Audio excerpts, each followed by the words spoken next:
The new Project Bending update is finally here, which means we're going to be going through all of the new changes and additions today. This is the biggest update that Project Bending has ever got, containing a full game revamp, major combat and movement changes, element reworks, and much more. Let's start off by going through the first major change. The map has been completely revamped with a much cleaner look compared to the old one. There are now aesthetic rivers on the map which flow down from the top of this beautiful waterfall. We also got a brand new 2v2 arena along with the new referee NPC that does a cool countdown before and during your matches. We also got a new training room that you can go to when you die. Along with the map changes, we also got some amazing new quality of life changes that can be found in our settings. This means we are now able to change our FOV, turn down the graphics, see our server region, and change settings that used to be impossible. Oh yeah, mobile players can play the game now.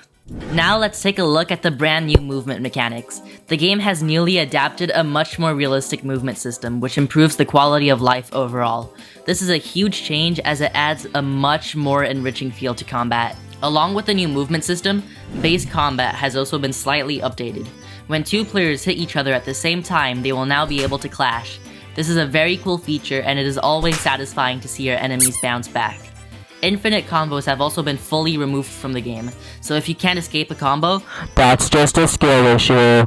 Now let's talk about the new emotes which have been added to the game. Most of these emotes can be obtained through the shop, and they all look amazing. I'll quickly go over all 8 of the new emotes. Sit allows for you to kick back and relax while people around you brutally murder each other. Meditate literally gives you flying abilities, and fall makes you eat dirt. Banjo is the music career you dreamed of having.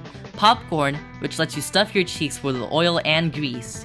Torch, which legit turns anyone into a firebender. And finally, my favorite, Tomato, which lets you put your leftovers to good use by trashing your enemies with them. There's also a money flex emote that you can obtain by talking to V near the 2v2 arena. This emote lets other players steal your money, and if you use it near V... What? With the addition of new emotes, the addition of new kill effects is inevitable. Many amazing kill effects have been added to the shop at the low price of 250 yuan. Let's go over all of the new kill effects. Chunks cuts your opponents up into little pieces of meat. Clown turns them into a clown. Piano summons a huge piano on them. Money makes them blow up with cash. Boulder drops a massive rock out of the sky. Skeleton turns them into a fleshless corpse. Nuke goes boom, and finally Balloon sends your opponents to space. At the time of recording this video, you're able to ride your dead enemies as they float up into the sky. Not sure if it's a bug or a feature, but I really don't care, because it's funny. Before we get into the elements, we need to talk about the new amazing effects which have been added to improve the general aesthetic of the game. Getting ragdolled or slammed against a wall now creates a crater. Doing stuff in water does a cool splishy splashy effect. Ice no longer looks like a bunch of light blue blocks stacked up on each other, and a lot of other changes have been made to particles in the game. Great, now we can finally talk about what we've all been waiting for, the elements. Let's start off with fire.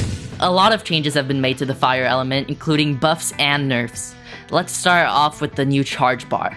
This new charge edition makes it so that you need to gather up fire energy before being able to launch it out. There are 2 ways of doing this. The first being to hold shift, and the second to beat the living hell out of your enemies. Next up, we got blue fire. By charging up your fire bar to the very top, your fire becomes blue and hits for a bit more damage. This can be useful if your enemies are playing slow, and you want to finish them off a little bit faster. The fire counter ability has been majorly buffed, as you are now able to pop it the moment you are freed from stun. Huge W. Finally, the last adjustment made to fire is the change in the fireball ability. You can no longer control whether you want to use the fire fist or fireball. Instead, the game decides for you based on where your enemies are standing. If your opponent is in your hitbox, then you will perform the fire fist attack. And if they are standing far away, your shift M1 will perform a fireball attack. Up next is Earth. Earth has been changed for the better and now feels a lot more balanced. The Earth wall and the Earth pillar's travel distance has been significantly reduced, which means you can no longer snipe people from half a mile away with your Earth wall. You Earthbenders might be a bit sad about this change, but I'm about to say something that will change your whole mood. Earth just got a massive buff which lets you grab any Earth structure near you and move it as you wish. You can literally grab an Earth wall and spin it like a helicopter, and yes, this does do damage. Not only this, you can literally intercept your enemy's Earth mid-air and use it against them. You can also play ping pong now, but that's besides the point. A cool small addition to Earth is that your Earth pillar and Earth stone now create a small crater in the wall. Have fun spending 30 minutes of your life shooting rocks at walls. You can now also drop your Earth structures onto your enemies' heads and bonk them into a coma. This does a lot more damage than a normal slam, so try it out for yourself. Your Earth Stone now does damage upon summoning, and your Earth Pillar can now hit ragdolled players. Finally, the last important change made to Earth is that you can now summon an Earth Stone without it tearing down your other structures.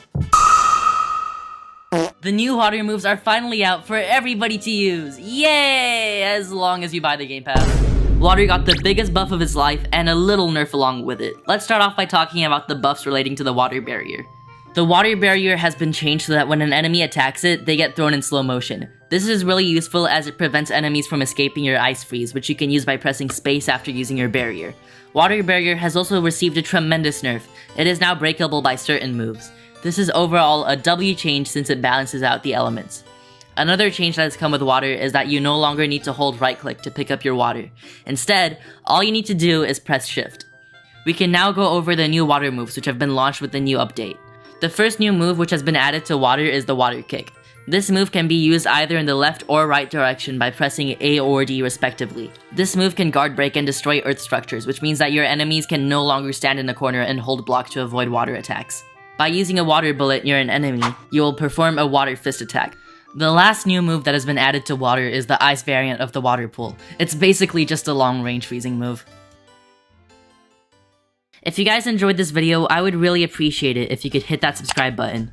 I also have a Discord server down in the description if you want to chill with cool people.